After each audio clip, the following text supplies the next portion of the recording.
Kalahating hektarya tayo namamanahin. Di ba pinapirma kita noon? Oo. Pumirma ka naman. Oo. Tsaka, kusa mo namang binigay sa akin ng kalahating hektarya, di ba? Kaya, wala nang kasalanan doon.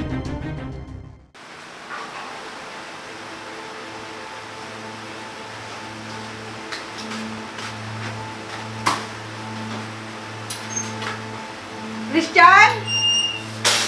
Christian!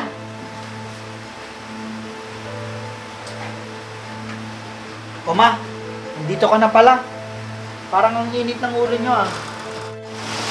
Paano hindi iinit ang ulo ko? Eh wala na naman ako nasingil sa mga pautang ko. Ganun po ba, ma? Siya nga pala, ma. Pagpapa-enroll na naman ako sa Lunes. Huwag kang mag-alala. Gagawa ko ng paraan para may pang-enroll ka. Ayaw kong tumigil sa pag-aaral, ma. Ilang taon na lang, makakapagtapos na ako. Oo anak, akong bahala. Kakausapin ko ang titong masong mo para maibenta na ang natitirang lupa namin. Akala ko, ma, naibenta nyo na yung pagmamayari nyo. Huwag kang maingay dyan. Ako nang bahala sa tito mo. Total, madali ko lang naman mabilog ang ulo nun. Ma, hindi po ba magagalit si Tito Masong sa gagawin nyo?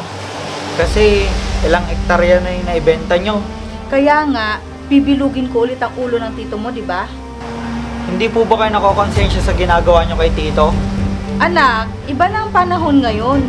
Tsaka, bakit naman ako makukonsensya? Eh wala namang alam ang tito mo. Yun na nga, ma eh. Wala nang alam si Tito, tapos lolokohin nyo pa. Ano ba? Gusto mo bang mag-aral o hindi? Gusto ko po. Kaya tumigil ka dyan. Ako nang bahala sa lahat. Magsandok ka na nga lang at nagugutom na ako. Sige po, ma.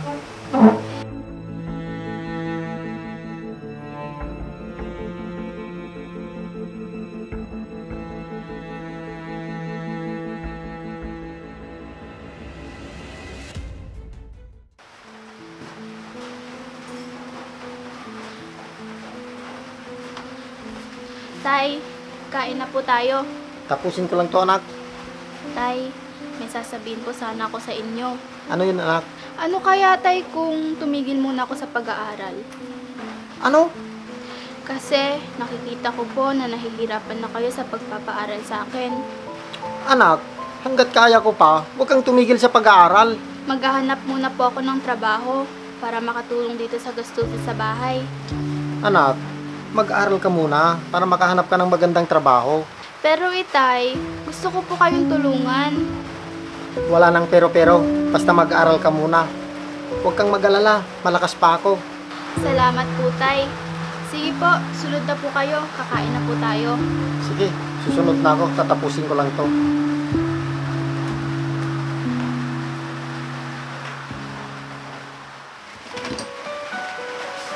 Masong, O ate, ikaw pala. ano? Napirmahan mo na ba yung papeles na binigay ko sa'yo? Bakit ko pipirmahan? Imana ko yon. Hindi pwede. Hati pa tayo dun sa lupang yon. 2 hektarya na ngayon nabenta mo, tapos gusto mo pang ibenta yung lupang sinasaka ko?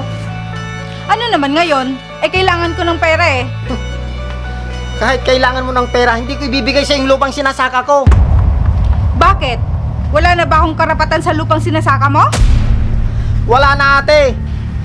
Ah basta, maghahati pa rin tayo sa lupa. Alam mo ate, kahit hindi ako nakapag-aral, alam ko rin magbilang. Kaya wala ka ng parte sa lupang yon. Tatanungin kita ulit, sino bang may-ari ng bukid? Sa magulang natin. Yun naman pala eh. Kaya, hati pa rin tayo. Kasi magkapatid tayo. Ang sabi ng mga magulang natin, tag-1 kalahating hektarya tayo namamanahin. Di ba pinapirma kita noon? Oo. Pumirma ka naman. Oo. Tsaka, kusa mo namang binigay sa akin ng kalahating hektarya, di ba? Kaya, wala nang kasalanan doon. Yun na nga eh. Niloko mo ko. Kapatid mo ko, pero di ka man lang naawa sa akin. Alam mo naman na mayroon din akong anak na pinapaaral, di ba? Ah, basta. Wala akong pakialam. Ibenta na natin yon. Kung ako lang yung masusunod, ayaw kong ibenta yung lupang yan. Kasi, pinaghirapan na ipundar ng mga magulang natin yon. Yun naman pala eh. Hindi naman ikaw ang nagpundar. Yun na nga lang natitirang alaala ng mga magulang natin, tapos gusto mo pang ibenta? Ah, basta. Pirmahan mo na ang papeles. Paano kung ayaw ko? Gusto mong idemanda kita? Yan naman ang lagi mong sinasabi sa akin. Eh wala ka naman kasing alam. Kaya pumirma ka na. Kung ayaw mong idemanda kita, Pag-isipan ko muna. aalis ako. Pero babalik ako sa isang araw. Pagbalik ko, nakapirma ka na.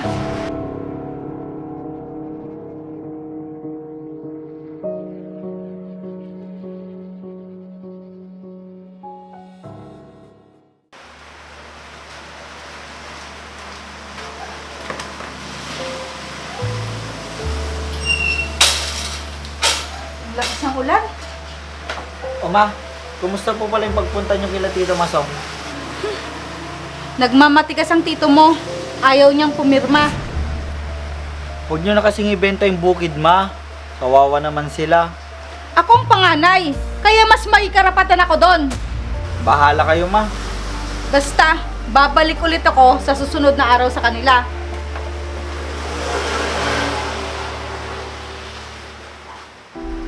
Tay, ano po pinag-usapan niyo ni Tita Mitch? Gusto kasing ibenta yung lupang sinasaka ko. Paano na lang tayo, Tay, kung ibebenta niya yung bukid? Yun nga yung iniisip ko, anak. Wala na tayong pagkakakitaan. Pero huwag kang mag-alala, anak. Hindi ako papayag nung kukunin ng tita mo yung lupang sinasaka natin. Kaya kausapin niyo po si Tita. Sige, anak. Magbibis lang ako at pupunta ako sa bukid. Ikaw munang bahala dito sa bahay, ah. Sige po, Tay.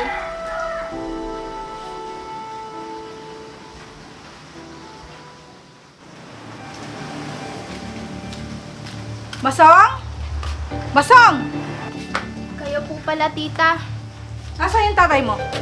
Nagpunta po siya sa bukid. Napirmahan na ba niya yung papeles? Hindi ko po alam, Tita. Tara na anak, umuwi na tayo. Sabihin mo sa tatay mo, babalik na lang kami mamayang hapon para kausapin siya. Sige, Insan. Mauna na kami. Sige, pinsan. Ingat kayo.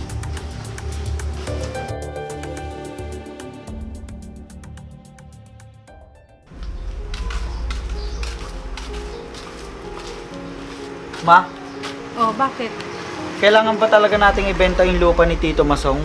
Yun na nga lang yung kabuhayan nila. Tapos kukunin nyo pa. Anak, kailangan nga natin ng pera, di ba? Yun lang ang paraan para magkapera tayo. Di ba nung binata pa si Tito, tinulungan ka niya sa pag-aaral mo? Oo, pero matagal na yun. Kahit na, ma. Saan kukuha si Tito ng pantustos sa pag-aaral ni Rysel? Maatim nyo ba yun, ma? Masong! Andito na naman yung kapatid kong gahaman sa lupa. Tito, nakapagpatanim ka na ba? Oo, Christian, sa awa ng Diyos. Ma, pwede bang wag mo nang ibenta yung lupa ni Tito? Yun na lang po kasi natitirang lupa niya. Oo na, hindi ko na ibebenta ang lupa. Baka ako pang sisihin nyo pag hindi nakapagtapos ng pag-aaral si Rysel. Totoo ba, ate? Oo, Masong. Patawarin mo ako kung naging ganid ako sa lupa. Wala na yon. Salamat at nagbago na yung isip mo. Tama yung naging desisyon mo, ma. Tara na nga anak, uwi na tayo. Sige po, Tito, alis na po kami. Ingat kayo, ate!